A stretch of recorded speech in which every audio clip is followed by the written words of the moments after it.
కృష్ణా జిల్లా నాగాయలంక మండలం ఎదురుమండి దీవుల్లో ఈలచెట్ల దిబ్బ గ్రామంలోని 11 యానాది కుటుంబాలకు వెట్టి చాకరీ నుంచి పోలీసులు విముక్తి కల్పించారు. దౌర్జన్యంగా వ్యవహరిస్తున్న కొంతమంది దళారుల చేతుల్లో సంచార జాతికి చెందిన కుటుంబాలు కొంతకాలంగా ఇబ్బందులు పడుతున్నారని అక్కడి ప్రజలు కలెక్టర్కు ఫిర్యాదు చేశారు. ఈ మేరకు డిస్ట్రిక్ట్ కమిటీ గ్రామాన్ని పరిశీలించింది. ఆ ప్రదేశంలో 27 యానాది కుటుంబాలు ఉన్నట్లు గుర్తించారు.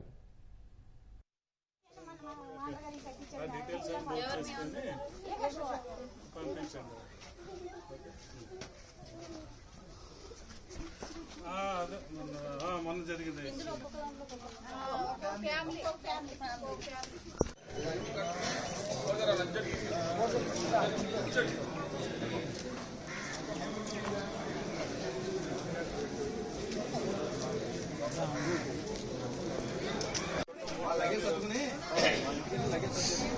వచ్చేది మీరమ్మా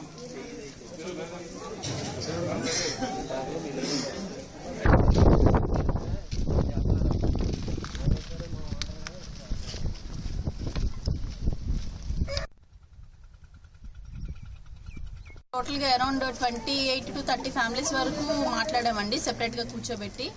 అందులో 11 ఫ్యామిలీస్ వరకు వెళ్ళిపోతామని చెప్పారు. మిగిలిన 16 ఫ్యామిలీస్ ఏవైతే ఉన్నాయో వాళ్ళు మాత్రమే మేము మధ్య మధ్యలో వచ్చి వెరిఫై చేసుకుంటూ ఉంటాము. ఇక్కడ మా దగ్గరకు వచ్చి కనిపించిన 16 ఫ్యామిలీస్ మాత్రమే ఎలిచెట్ల దిబ్బ మీద ఉంటాయి.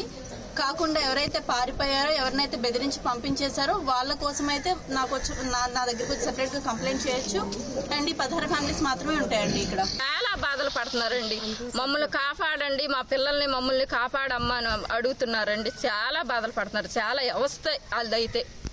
మేము ఎప్పుడు ఏటాడుకుంటామండి. మాతో పాటు ఏరే ఊర్ల నుంచి వచ్చి యానాదులు కూడా ఏటాడుకుంటారు. కానీ ఆ యానాదుల్ని ఒక 5గురు కలిసి ఎంతగాని 1 లక్ష రూపాయలకనో, ఒక 50,000కనో, ఒక 30,000కనో అట్లా తీసేసుకుని వాళ్ళకి ఇచ్చి డబ్బులు పోతే ఆ డబ్బులు ఇచ్చిందే కాకుండా వేసే పీతలకు కూడా ఒక బ్రాందీ చేస్తానో లేకపోతే మొత్తం పదార్థాలు ఏ ఒకటి వాళ్ళకి కావాల్సినవి ఇచ్చి ఏటాడించుకుంటారు. వాళ్ళకి దాసోకంగా పెట్టుకుని వాళ్ళతో చాకరీ చేయించుకుంటా వాళ్ళు పొద్దున్నుంచి వెళ్ళి పొద్దుగు మాటలకు వచ్చి వాళ్ళకి తాగుడు మొత్తు పదార్థాలు వాళ్ళకి అలవాటు చేసేసి వాళ్ళు ఎప్పుడూ ఆ అడవిల్లోనే చాకరీ చేస్తున్నారండి. చాకరీ చేసిన దానికి వాళ్ళకి ఫలితం లేదు. వాళ్ళ బాధలు మాకు చెప్పుకుంటున్నారు.